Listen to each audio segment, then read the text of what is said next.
Hey, everybody. Welcome to the Off Tackles with John Fina show with your co-host, Joe. Oh, it ain't Joe Miller. It's the big O, Jerry O. Hey, Jerry O, thanks for sitting in for Joe Miller. He's on his way to London to see the Bills crush the Jaguars. Thanks for coming, Jerry. Thanks for filling the gap for me, bud. No problem, man. I've been wanting to do this for a while, dude. I think I've been watching New Heights with the Kelsey brothers. I think we've been doing this much longer than the Kelseys. I think we could have quite the show, just you and Oh, I. what you think? I mean, are you going to be the producer? Because I ain't got the skills, bro. I mean, Yeah, it's not every day you get invited on somebody's show and then find out that you have to be the one that runs it. But I like it, man. It's okay. I mean, I got no problems with that. I mean, it just, it gets like the old days, dude. It's like the old days. But I'll tell you what, man. what's Unbelievable week. what's the middle between Tulsa and Tucson? We can meet, get a little Spring Hill Marriott, sit down for a couple days, take some beer and some barbecue, and hash this thing out. Well, Maybe you and I how have a far are show. you from like Albuquerque or Santa Fe or something? Well, listen, it's Albuquerque, so you always wish you were further away from Albuquerque than you actually are. Actually, I should say that Albuquerque Bills Backers Club is awesome. I'm telling you, that was my thing. When I traveled for work in my last job, I'd go to a faraway city, and I'd look in advance for the Bills Backers Club, and I don't know if it was a Right. Wednesday night or a Tuesday night. Just go hook up with these great Bills fans, and it was awesome. Albuquerque was great. Hey, Jerry, look, you drive people to the room, man. Look, Amanda's here, Richard Rush is here, Chad's here, the incomparable Mimi Fina is here. I see Mark Johnson. I mean, it's just filling up. Look at all these lovely people. Guys, bring your comments.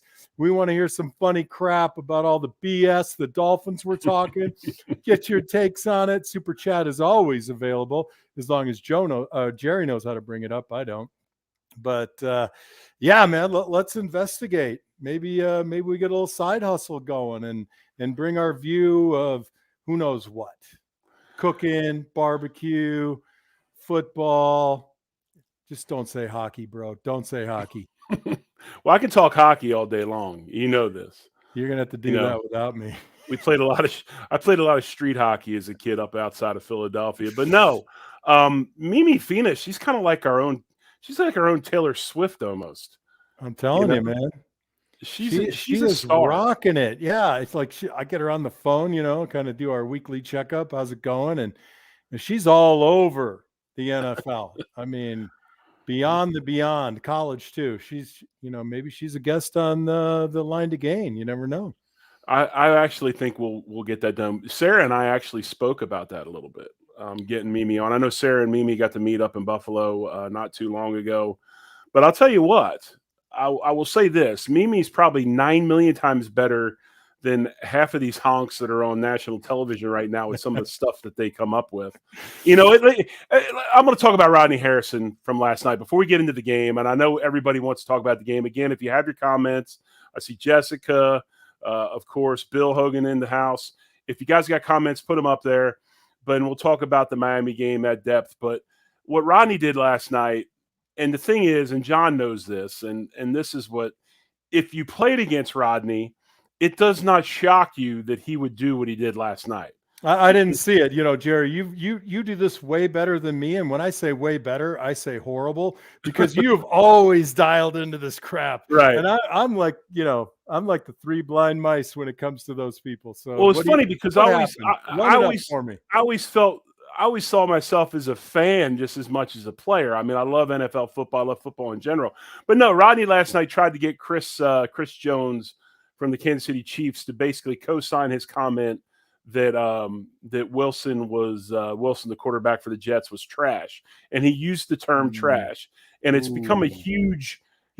Rodney's had a huge backlash over the comments, and Chris Jones did an awesome job of deflecting it and basically, giving the answer that 99.9% of anybody in the league would give, which is he's an NFL quarterback. He's not trash. He's learning. He's trying to play better. Did he play his best? He played one of his best games last night, if not his best game. But I was proud of Chris because he didn't allow it to happen. But guys that used to play that are national TV analysts have to chill out on that narrative. It's not good. Well, Jerry, you know how I used to say it all the time. I got 3 words for you. Clickbait.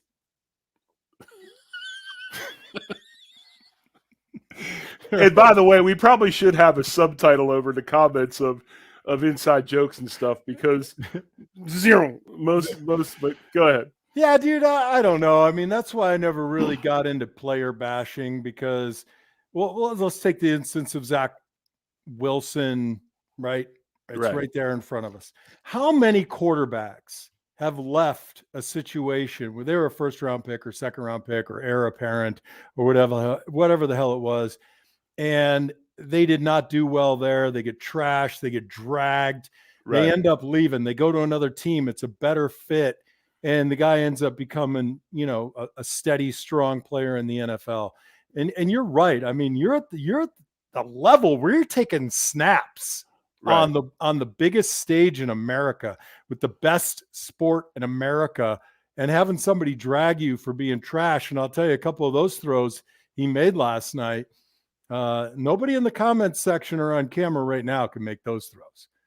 No, without a doubt. I mean, his one drive, the touchdown to Lazard, was surgical, that drive. I mean, he made some of the best throws of his career, short career right there. But no, as a person that actually, we all have different journeys to the league.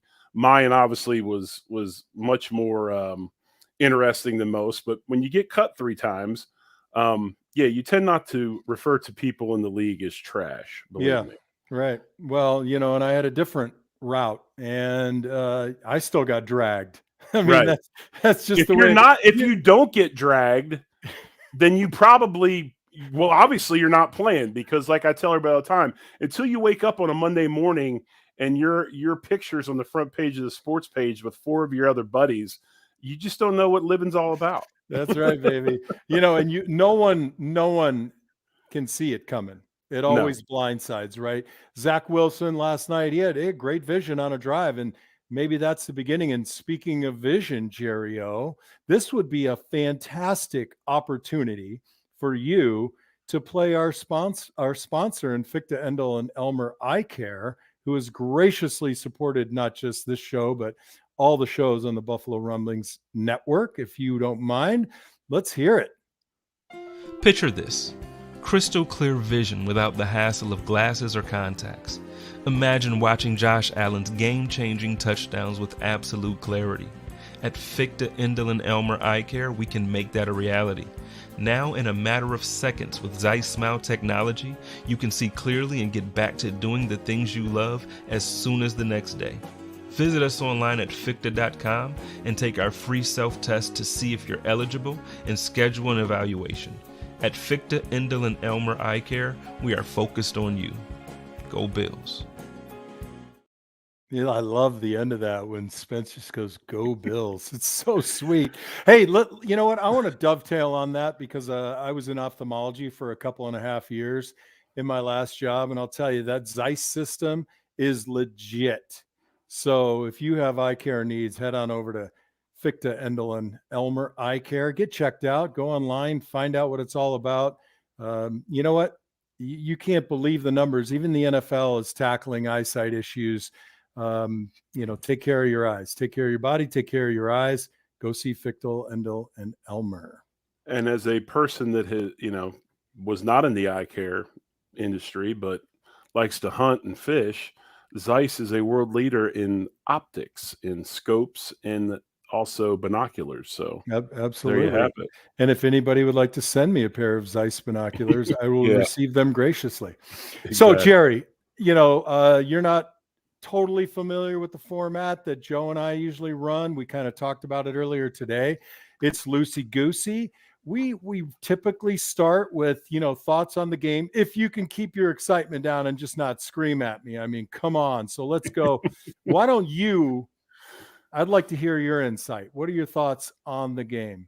Well, I think the biggest thing right off the bat was, while the defense was trying to figure things out and try to get a feel for the game, we responded every drive.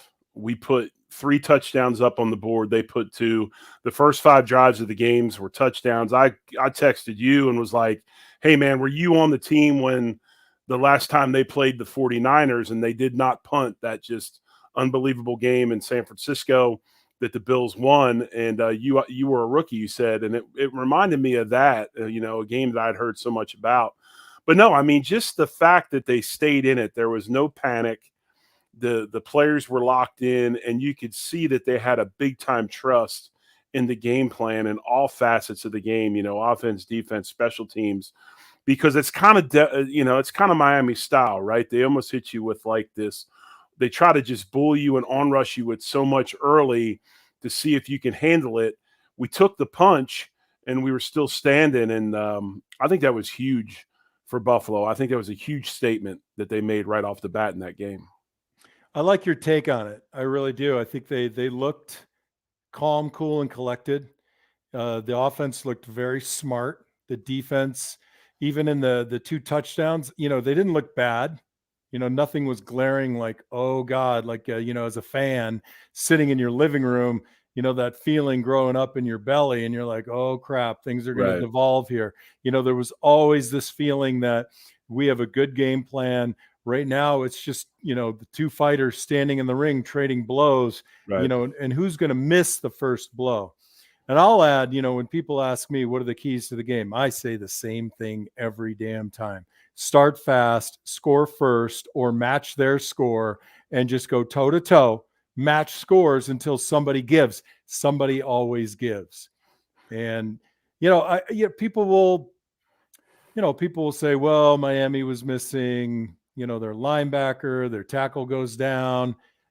I never love that argument, right? I mean, you and I played together when we lost with all the stars on the field, right? And we won with guys that weren't in the locker room 2 weeks previous. So you play with whoever shows up. There was a real excitement, and you could feel it in your living room at home. The Bills Mafia, everybody in that stadium, it was resounding, and it was an electrified atmosphere, even if you were watching it on TV. So it was thrilling to be a part of it, yet not be there. Right. But the thing that reminded me, John, and if this game didn't exemplify this comment that the great Marv Levy always used to make to us all the time, and obviously the one everybody talks about, they use it now as the hype to start the game, but the thing that I always remembered Marv saying was play at a level that they're unwilling or unable to match, right? Yes. That was a definition of play at a level that they were unwilling to or unable to match. And they could not match the Bills offensively, defensively, special teams. We just, we stood in there and we started playing at a level that they just couldn't live up to. And I think that's a big deal. You know what? That's a really cool point that you brought up. But the underlying part of that I want to ask you about is it's only 17 games. It's only 16 games when we played. What's the big deal? Like, can't you just flip a switch and turn that on and be on at all times? It's really hard to do, isn't it? Oh, it's incredibly hard to do. And what people don't get, it's not just the game. Football was easy in college because somebody told you where to be all the time. They made your food for you. You went to class, you came back, you didn't have to think. You just had to do, right?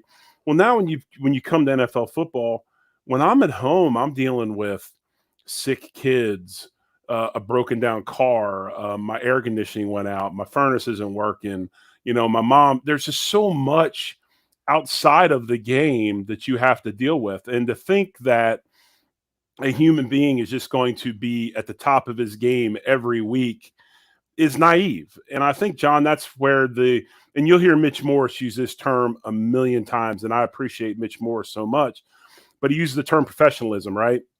He's a professional. And that's where being a professional is.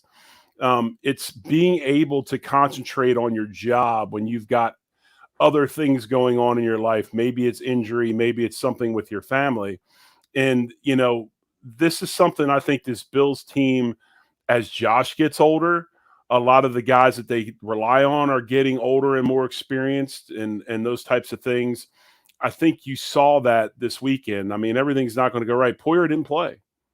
And you know what? They stepped up and they played admirably. And it's a big deal. And I think this Bills team, their mindset, now hopefully we don't get caught up in the national rag of now they're the best team in the league. And this is the Bills we thought we were going to see last year, because we all know week to week is so hard. But I think this Bills team is really coming in with a professional attitude and taking care of their business.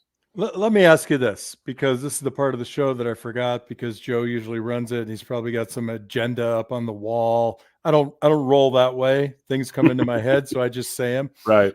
What were your expectations? Did this game exceed? I mean, did Jerry O predict a blowout in here? Be honest, or what were your I think the expectations? Bills, to me, my expectations were I was incredibly nervous about being able to match their offensive output. I think that I went into this game knowing that the Dolphins were going to score points. I think holding the Dolphins to 20 points to me is like a shutout. Boom. Okay. I mean, to me, that was like a shutout, because sometimes, rolling in, you just want your defense to get a couple stops. It's not that you want them to intercept 4 times or cause 4 fumbles or get 10 sacks. You're hoping that your personnel can get a couple of stops and then your offense take advantage of it. So my expectation, I was very, very nervous about us defensively, and felt from the get-go that the key to the game defensively anyway was going to be our front 4 getting pressure on Tua without having to bring a ton of blitzes and dogs and things like that, because it nerved me up with being able to cover these guys one-on-one. And man, that defensive line just played outstanding. Yeah, I got to tell you, I'm a little bit in your camp too. I expected this to be, decided by 3 points, Right. maybe a touchdown. I really didn't expect to see the rhythm offensively. I felt like they were still sort of, molding their identity. It's been morphing over the past few games between Josh and Dorsey. We'll talk about that later, but I didn't expect it to look so put together, especially Right. against a team like this with the huge rivalry. Emotions are flared. There's different personalities and characters. You think that something's going to come unhinged, and it really, it exceeded my expectations. I certainly called for a Buffalo win. I started, quietly giggling to myself about the wizardry of whatever his name is. Yeah, the math teacher in Miami. Yes. But Yes. the motion downhill, get the guys at top speed, and Right. to me, it was more about how are we gonna affect them off the line of scrimmage. And I get it, that's the plan, right? Put them in motion across the formation. I gotta, those Canadian rules would be hella in the NFL, Right. wouldn't they? Oh, they'd be unbelievable. But I think this is where the whole McDermott switch at the D coordinator took place, took place, and we saw what we wanted to see. I thought Leslie Frazier was really, really good at winning more games than we were losing. But I also thought his defensive style was a little bit conservative, to where when we needed to take chances to win the big games, he wouldn't take those chances. He would sit in cover 2, he'd sit in zone, keep everything in front of him, and make tackles. When we went ahead, and if I'm not mistaken, I'm pretty sure it was the first play of the game. If it wasn't the first play of the game, it was the second play of the game. McDermott brought pressure right off the bat. I was like, yo, this is a little different. Right. This is different. What's curious about that is that's also not a switch, right? We always talk about the NFL, the quarterbacks connecting with the receivers, the offensive line gelling, getting their calls. It got to the point where we were, despite some of our record later on, our communication was spot on, right? Maybe between me and you, me and Ruben, me and Parker, Kent Hull, you only had to say one word and people knew what you were doing. It's the same on the other side of the ball, isn't it? So How many times did you see Daryl and Bruce, or Cornelius and Bruce, talking about how to run the game, right? Like, how are we going to approach this? How are you going to attack it? So if you just always have that in your hip pocket and you don't run that out at anybody, you don't really get a chance to get good at it. Right. Exactly. And I think you're seeing that on our defense. I thought the coolest thing yesterday was, and people Oh, have wait. Are we transitioning into the good now? Because that's our no. next section. Joe would I put a just, little thing up there that says the good. well, just one more comment on this, and then we'll go to the to that whole deal. But the thing I was going to get at was Bernard. How many times do you see him slapping defensive linemen on the ass end to get them to move gaps and things like that? Obviously, he's comfortable in his leadership.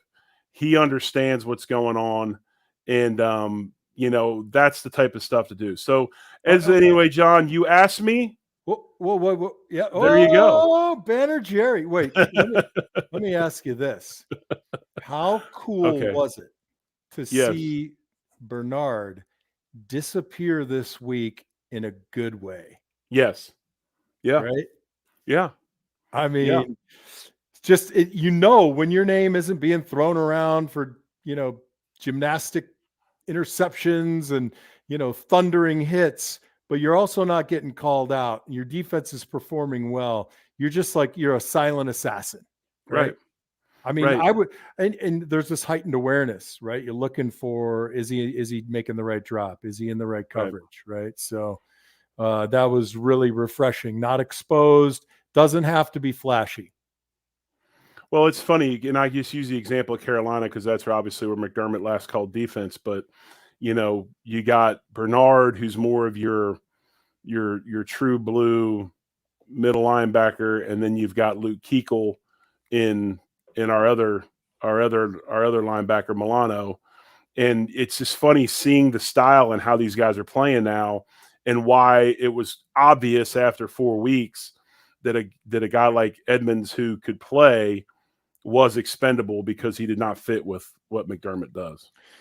Yeah, again, you go to that word, and it always gives me agita. I don't like to think about it in any way like that. Expendable, but not a great fit, whatever you want to say. Or he's certainly. I don't think he's an $18 million impact player. Right.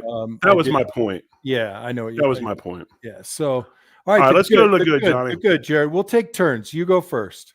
All right, my number one good is Ken Dorsey.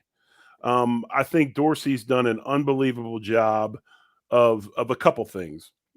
One is reining in, I guess the term that all the Bills Mafia uses is sugar high Josh, and reining him in and getting him back into even though he's got the big playability, and we saw it again this weekend, but the other 75% of the time he is playing within the offense, making the throws he should make.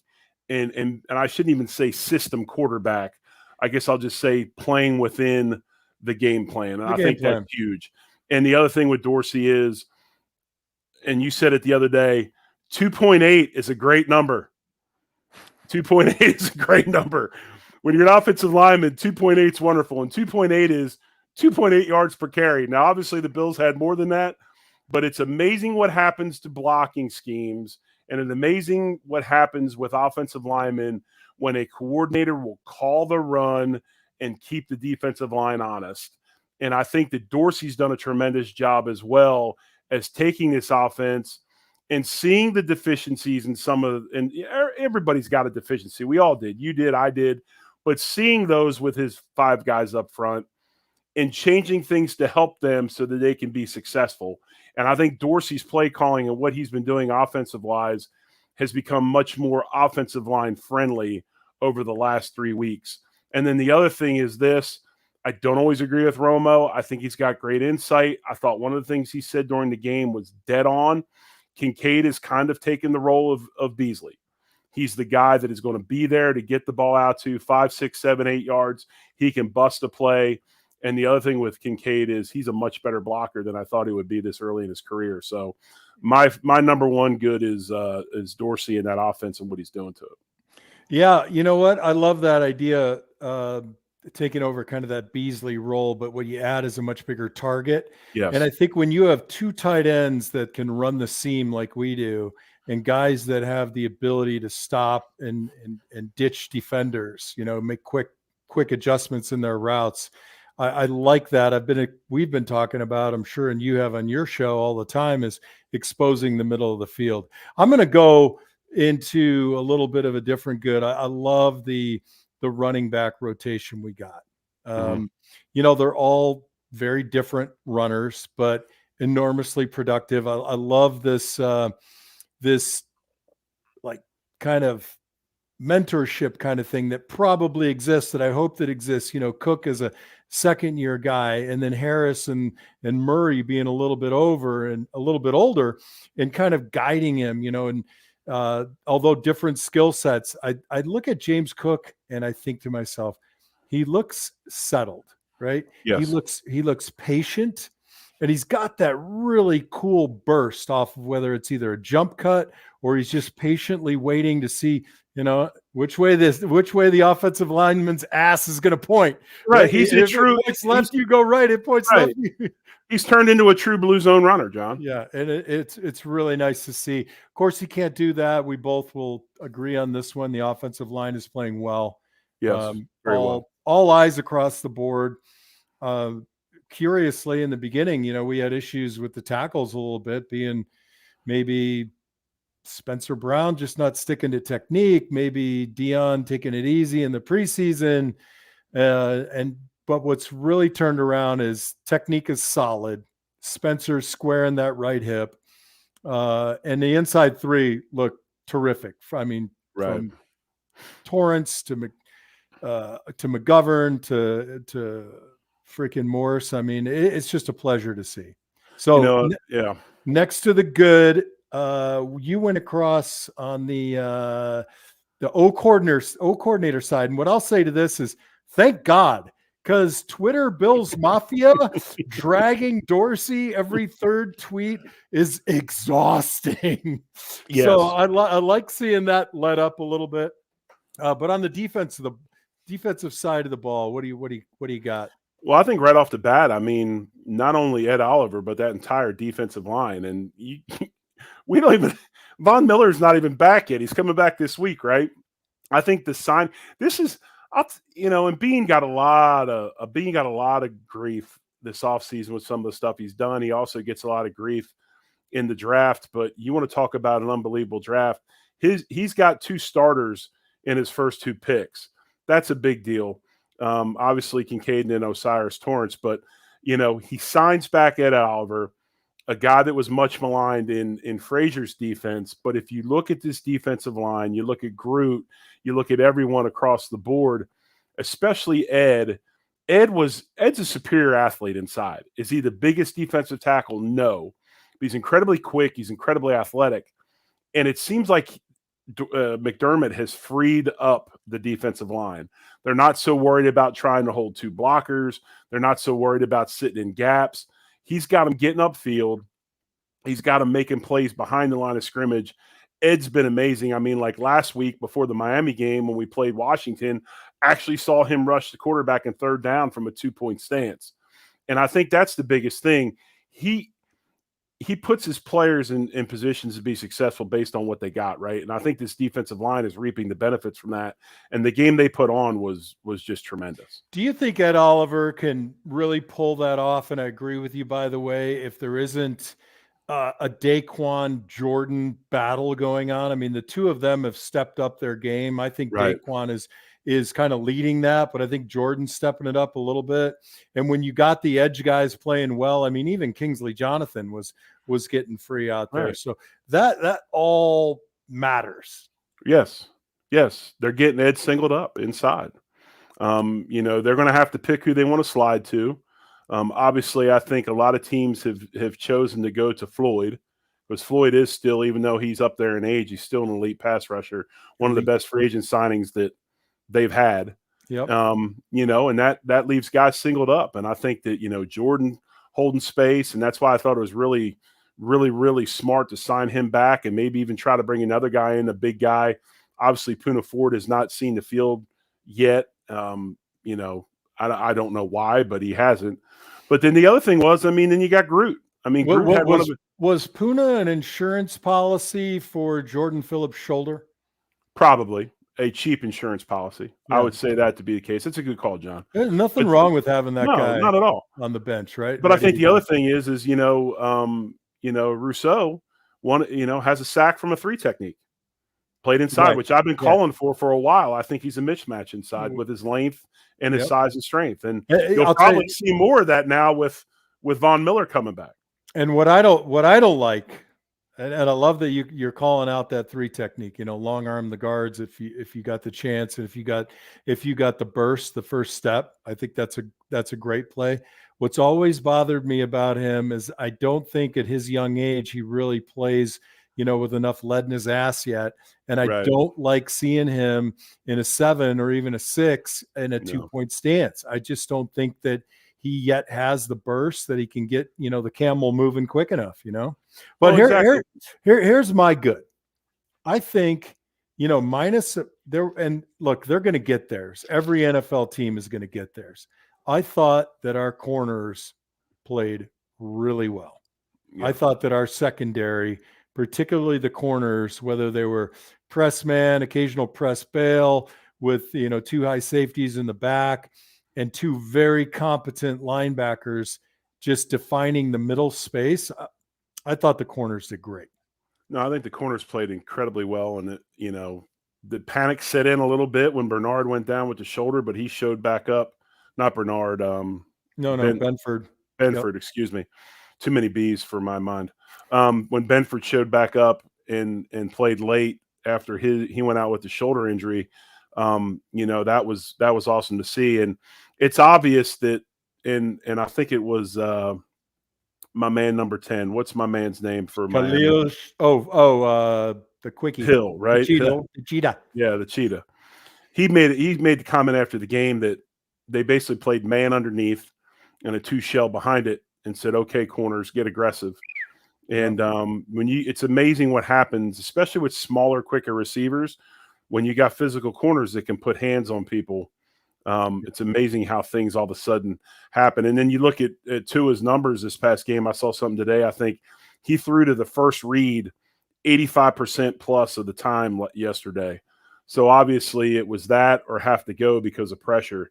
And I think the Bills' secondary corners played outstanding. So what we're both really saying here, and Danny Kwan, personal friend of John Fina, scroll up in the comments, Leslie was a little too soft. Going back to what you said. So your shout out on O was Ken Dorsey. I think and I agree with you. The play calling, I think, was really, really good. Minus, there's always one, but I can't even think of it. That's how good it was. But McDermott, right? I mean, that's a different looking defense. So there's Danny Kwan right there. Hey, Danny. So I do like, I'm definitely a chop your head off kind of guy, not a die by 1,000 cuts, right? Death by 1,000 cuts. I like that idea of saying, all right, well, you think this is your strength. Right. We're not going to sit back and let you dictate. We're going to step up on the line. Rocky Balboa, Apollo Creed, toe to toe. Let's battle it out. You're going to beat me every now and again, and damn it, Rap and Hide, you better be over the top to save my bloody ass. I'm running to the tunnel at halftime. Right. Retiring like some of those Buffalo Bills did at halftime. No, there's no doubt about it. I think that, and again, I mean, how do you defeat speed? How do you defeat timing routes? You take the timing away and you alter stuff. And that goes into my number 3. Good, before we move on to I know you don't do that other word, the needs work deal, but see, I'm a fan of the Off Tackle Show. I watch quite a bit. You're the man. I thought we did a hell of a job stopping Miami. I shouldn't even say stopping Miami's run. They did have some bigger runs, but we decided we were going to limit the running game, not just not let them go wild, and we weren't going to go ahead and put a ton of guys in the box to do it, where we were singled up outside. I thought the Bills did a tremendous job of controlling Miami's running game, controlling Tua with minimal guys in the box. And I think you and I talked about it today. I think it amounted to about 6.5 guys to do it at a time when you start talking nickels, nickel corners and walk down safeties and things like that. But that's a big deal. When you can put more guys into pass coverage and not have to stack a ton of dudes inside, to stop the run. That allows coordinators to do what they want to do in coverage. And I think that was huge for the Bills yesterday. Let me ask you this, because, there's a lot of talk about this. Joe Miller and I go back and forth. I'm pretty solid with I'm okay playing your nickel defense as your regular. I think seeing 7 big guys out there is infrequent. Some teams are able to pull it off. I think it's really a personnel thing. But do you believe that playing gap control and having a 6-man box just doesn't work against the run? So if you free the guys up, you're in all likelihood, you're in better position to make a running back choose rather than sit back, catch, and try to 2-gap it. No, I totally believe that. You got to be in your gap, but you also got to be able to beat that blocking. What the term used nowadays, since I have a son that's a defensive lineman, is retrace, right? I'm going to do what I have to do to beat that guy in my gap, but then I'm going to be able to retrace down the line and make plays. All right. And I'll accept that one. Not the grab snatches one. But no, I mean, seriously, I think that's a big deal. I think you stop running plays by getting upfield into the backfield. And especially nowadays, because the spread game is prevalent, the days of just lining up and running a zone with fat guys is over with. They still do run zone, but there's so much gap scheme football now.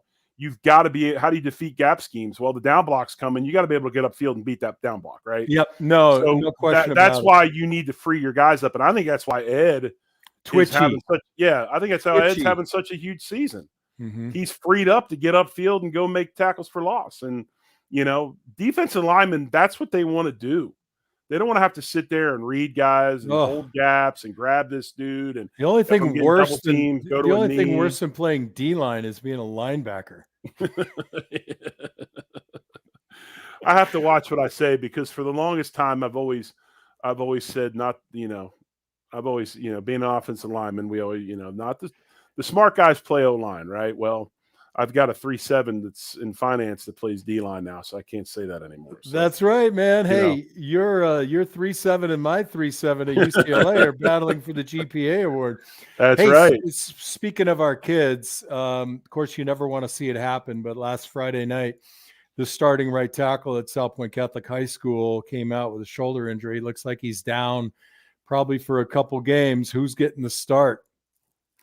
Roman Fina, right tackle. Yeah. The young phenom, the big creature, I'm Sasquatch. Look, I love high school football. I coach a little bit, right? But this is water. I like doing the off tackle show with a long drink or a bourbon or an IPA. I'm like, come on, man. I'm on the wagon.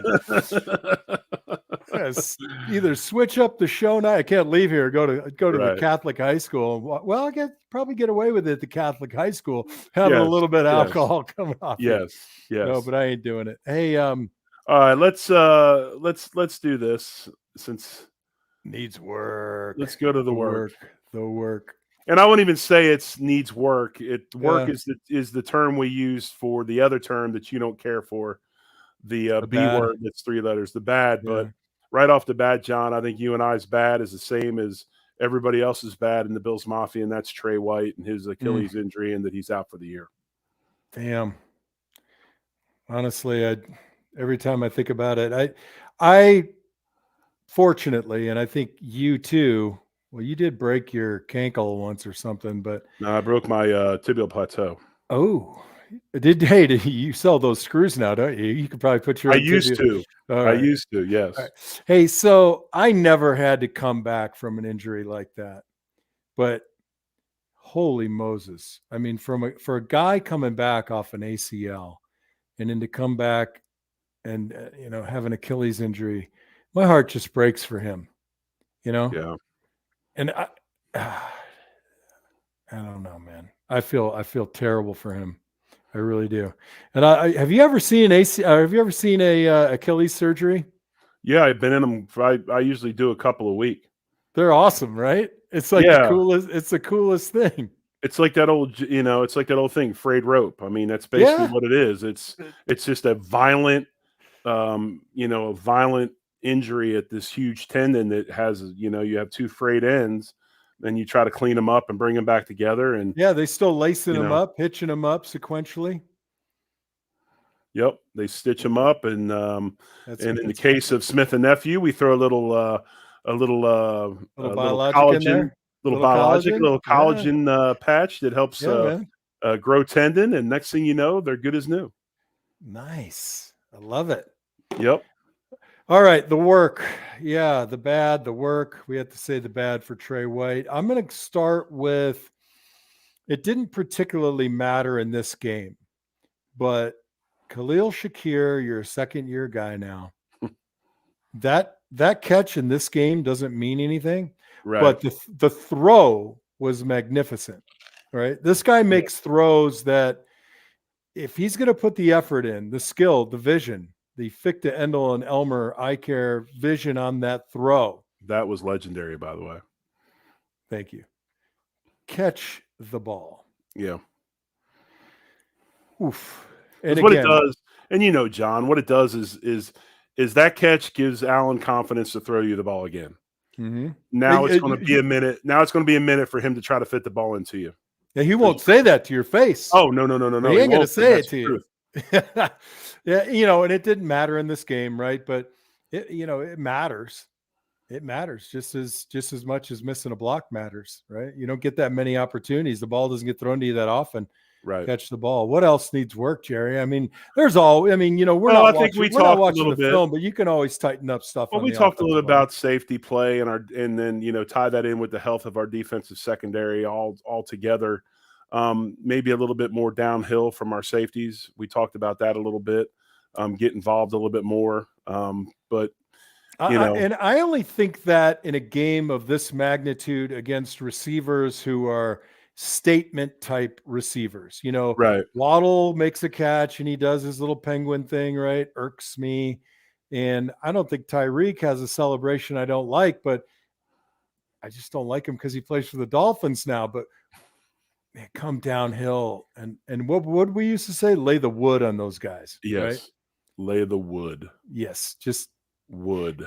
So I'm all for, and of course, McDermott called a great get, criticize him, but man, I'd love to see Micah Hyde or Rapp come down or Porter next time we play them or next big game and just say, I own the middle, right? I own this area of the field like Atwater used to do. Oh, yes. Yes. By all means. And who was the guy that played for the Raiders and then the Jets, cut the end of his finger off, just had it amputated? Ronnie Lott. I don't think most people know that. He had a sprained digit that was so bad, he just said, cut the damn thing off. Yep. And he played with a nub. Still has played with a nub. He still got a nub, right? He said, give me 10. He said, I ain't got 10. Well, then give me what you got. Damn, no, I think that's tough. That's an elective surgery right there, bro. I think that you and I could do that one in the kitchen with a meat cleaver and some. I mean, I'd go to Joanne Fabrics and get some 3-0, maybe a little lidocaine, and a tourniquet. I mean, you can do all kinds of stuff. Oh hell yeah! But no, I think that we talked about it. I think I'm just a little nerved up with our DB health. Obviously, we talked about that. We talked about Trey, but then the other thing is, and it's probably something I talk about every week on our Line to Gain show with Sarah. And I saw her in the comments earlier, so she's still listening. She'll laugh when I say this. The other thing, and it's not that needs to be worked on. It's just bad. Bass's single eye black just drives me insane. That's bad. I can't comment on the guy's kicking because he's a freaking beast, but I can comment on his style, and that single eye black drives me nuts. Jerry Ostrowski, fashion writer for every time he comes on the field, I want him to play "Don't Go Chasing Waterfalls" by TLC. Oh, man, that's a great song, bro. I'm telling you, that's a throwback right there. Songs from the club when we were in college and early in the NFL, down with OPP. I mean, come on. Exactly. But really though, John, it's hard to talk about the work when they put on the type of show that they put on this weekend. Yeah, it is. It really is. And the nice thing though, if you have the right mindset, and I think if this team Oh God, you listen to the window's closing. Everybody wants to say something for clickbait, right? So the window's closing Right. on Buffalo. You start hearing that, but in the back of your mind as a player, I knew I wasn't going to play offensive line when I was 50 Right. years old. So as a career, your window's always closing every day. Right. You're a day older. So I think with this team, I think the focus is there. You take a win, Jerry. We would always have hell of a lot more fun watching film and a win, but the offensive line coach, whether it was Tom or whether it was Carl, would ride the shit out of us in a win, Right. right? In a loss, so you knew you were going to get a beat down, Right. right? That room was quiet. And then in a win, you'd be celebrating. Hopefully, when your bad play is coming up, you start yucking it up a little bit. Quiet in the room. God damn it, Ostrowski. What kind of friggin' footwork is that? What the hell are you doing? God damn it. Actually, I believe the term of endearment Carl used for me was Pollock, but that's beside the point. Yeah. Hey, Jerry, tell us a little bit about one of your memories from a Miami game long past and how you tried to sell out Bubba and the Fiends. Just tell me how you tried to set me up for failure and get my ass handed to me. I don't know what you're talking about. Come on, bro. I don't know how that was selling you out. Bro, come on, man. We're on first and 97 on our own 3-yard line. We go rolling out of there. Everybody knows you're going to run the ball. Parker and I are in 3-point stances, and you and Mike Devlin are in 2-point stances, man. Like we're going straight drop back. Like that don't help me. It doesn't help me with the defensive end. You standing there like that, I can't sell a run. There is no doubt in his. Now I'm stuck in the stands in Miami. Can't hear. Well, let me give you the rest of the story, okay? Yeah. Is there? Because all I knew was you and Devlin laughing at us tackles. Saying, here's the rest of the story. So I came to Buffalo in the off season, or no, I came to Buffalo in the middle of the last Super Bowl season. Right. So I'm on the practice squad, and I'm there all off season. I have what I felt was a really good camp, and lo and behold, I got cut again. And I was one of the last cuts. Marv and John brought me in. I'll never forget it. We walked into John's office, and Dwight Adams, Marv, and John Butler were sitting in there smoking cigars. And the only clear air in that office was about 6 foot high. From 6 foot to the ceiling was just straight smoke layer, right? So I'm in there ducking to try to see people because, I'm in the smoke layer. And they're like telling me how they're going to release me and they want me back and they're going to give me more money, blah, blah, blah, whatever. So I go in the practice squad that year, and with 3 games left in the season, or it was 4 games, 3 or 4 games, just long enough that they could screw me on a free agency year, John. You know how that works. So Marv calls me in the office. He called me into Rusty Jones's office down in the old his old office in the old weight room in the stadium. And he says, "Hey, we're gonna activate you this week. We're gonna bring you up to the roster, and you need to go upstairs later and sign your contract and all this." So I'm like, "Awesome!" So we're playing Miami on a Sunday night on ESPN. Hell, Paul McGuire's still announcing games, and so we fly down there. And after warmups, man, I got a ball cap on, and I'm just kicking it, man. I'm like, this is great. I'm down here hanging out. I'm waving at the fans, looking at the cheerleaders, doing my thing. And John Davis got hurt earlier in that game. If you remember, that's when Mike Devlin went in. And I'm like, all right, Mike, that's awesome, man. Go out there and get after it. So I'm still having a blast, drinking Gatorade. And then another person on the line named the name that will not be said gave up like their second or third sack of the game in the first half. And after the series, Tom turns and says, "Hey, you're in next series at right guard." And I'm like, or left guard. And I'm like, so I'm looking behind me like he must be talking to somebody else. Well, he's talking to me. So, John, I couldn't tell you 2-point stance from 3-point stance because I was shitting my pants pretty much the whole game. And if you remember, that's that crazy ass game where there was that tipped ball and Andre Reed caught it, ran it for a touchdown. We ended up winning. Somehow win a game in Miami with Mike Devlin at right guard and Jerry O at left guard, fresh off the practice squad. So, look, man, I know it seemed like I was setting y'all up. I was just happy to know what the play was. I am and what not the snap buying count this was. plausible deniability crap. That's I all. mean, there's caveats and excuses going on here. Like, bro, you're in a 3-point stance on Hey, your man. own half-yard Hey, line. And so, you know It what I got worked out, rewarded though, for? right? We ripped that one for like 45 yards. Yeah. And what I got rewarded for the next week? I got to start against John. The cats from Minnesota, Oh, John Randall? John Randall and freaking Henry Thomas. I'll never forget that meeting. Kent Hull. Game plan's real easy this week. What's that? Wherever John Randall lines up, we're sliding that way. That's right. You damn straight. Hell yeah.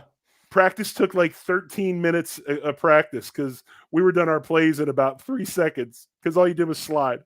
Yep. All we did was slide. I love it. Hey, man. Let's touch a little bit on. I hope you guys enjoyed that little story. I did. I mean, I honestly, we should have this talk more often because the older we get, we forget about some of the fun and hilarious. Yeah, shit I forgot. Until you brought there's so that many up. stories that I can't tell. Right. I have so much PTSD from Miami. I was figuring it was something else. And God, I hated playing there. oh, it was God. the most miserable thing of all time. Oh, if it wasn't 1,000,000 degrees, it would rain, and then everything you were wearing weighed another 30 pounds. Well, and this is how sick I am. This is how bad the PTSD from playing in Miami is. The Bills win, and the first thing I think of is, damn, them cats got to play down there in December when it's going to be like 1,000% humidity and they're in 2-degree weather. Like I was already thinking about it. I'm like, I might want to temper the talking to my people that are Dolphins fans because we got to return this favor in about a month and a half to 2 months. Yep. All right, let's we're close to wrapping it up here. Thanks to everybody who's in the chat, some new faces, some old faces, and really, really happy that you were here. We're going to talk just to touch on the Jaguars a little bit. This is one of those deals, everybody talks about it. Everybody thinks this way.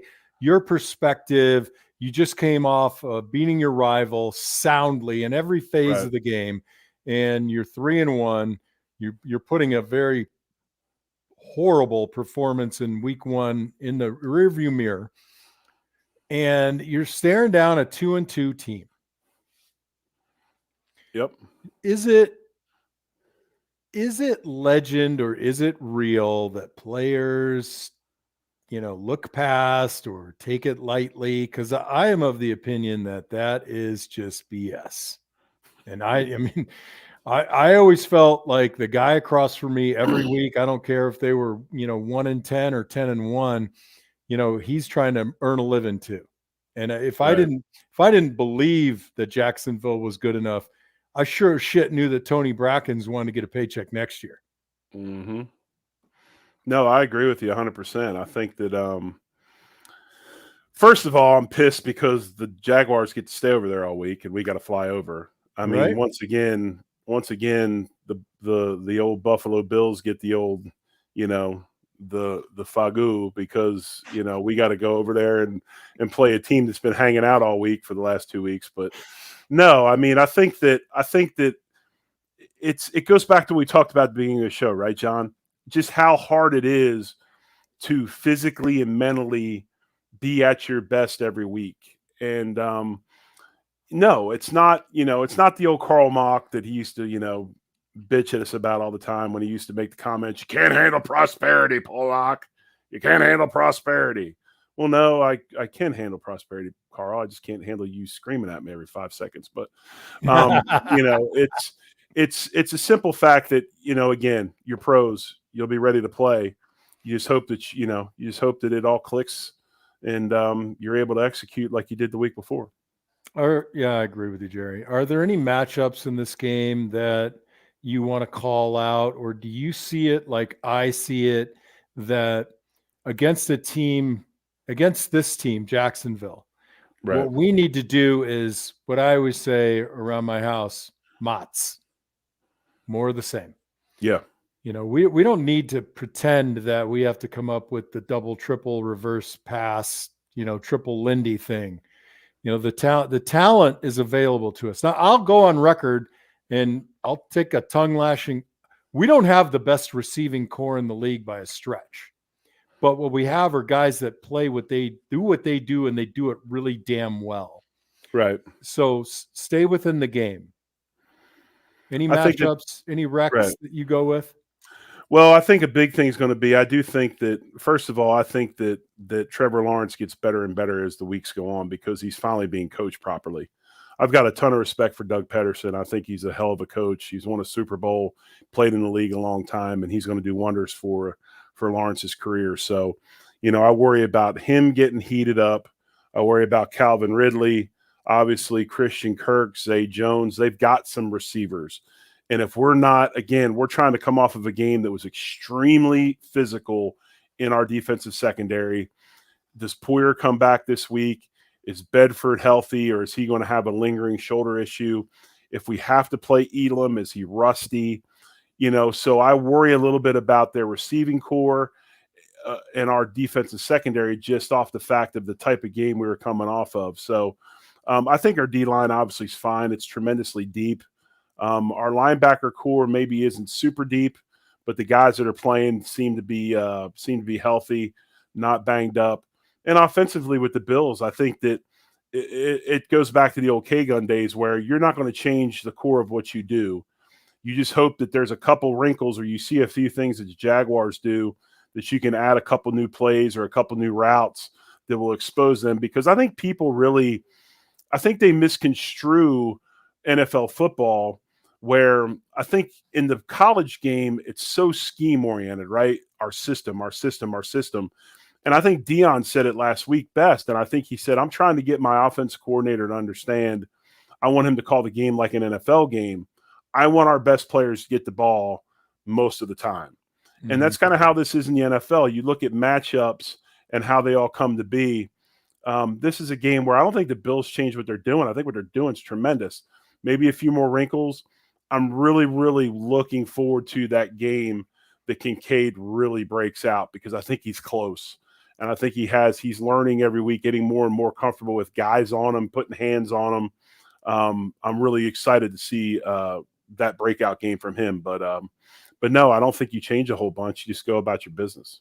Yeah, I think the one or the two items that I would say is, you really have to stop. You have to stop Kirk and Ingram at the tight end position. I think they're gonna want to do that. They both have really good numbers this year, and then Josh Allen, he's killing it already. I mean, they're 2-2, and he's got 6 sacks. So again, I think we dictate the game to them. I think they might try to pull something out. With us, I think they might try to give us some different defensive looks up front. And that's all about communication, understanding. And, by and large, hopefully, I believe we come home with that victory, with the Union Jack on our back. But does it not seem like, John, we're definitely, and I hate to use,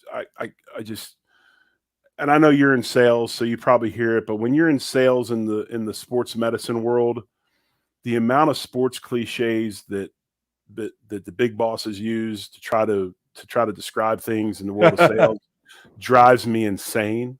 Like, it's just like I shut off within about 2 minutes. But using a cliche, Come on, Jerry. It's 4th and 1. You're down by 4. You're at the 11-yard line. It's 4th and 1. You got to get across the goal line. You got to get that 4th down to get this number. I'm like, bro, that's what makes that McCafferty commercial so great. Yes, Home Depot or Lowe's. Yes. You're gonna take this to the house. Well, I live at the house, so that's where I'm taking it. Right. Very rarely do we seem to get. I know last year it happened with Cincinnati in the playoffs, but very rarely do we line up and get our ass beat by a team just physically and beat up. Yep. A lot of times, to me, the Bills have issues when we beat ourselves. Yep. When Josh goes sugar high Josh, we try to do a bunch of stuff we don't do. And if we don't do that, right, when we don't do that, we'll be fine. Yep. All right, Jerry, thank you for sitting in for Joe Miller. Everyone in the Off Tackle with John Fina show, co-hosted by Jerry Ostrowski this week. Next week, as Joe has taken some time off to enjoy the UK countryside. I'll be joined by none other than dulcet tones himself. Jay Spence the King will co-host with me next We week. know him as James. James. This is James for Fichtel, Endel, and Elmer Eye Care. Next week, So, John will be on with Barry White. thanks everybody in the chat. I didn't get to mention everybody's name, but I really appreciate you. And Jerry, we end every show with be well, take care, everybody. And I say, go Bills. And you say, go Bills. good night, everybody.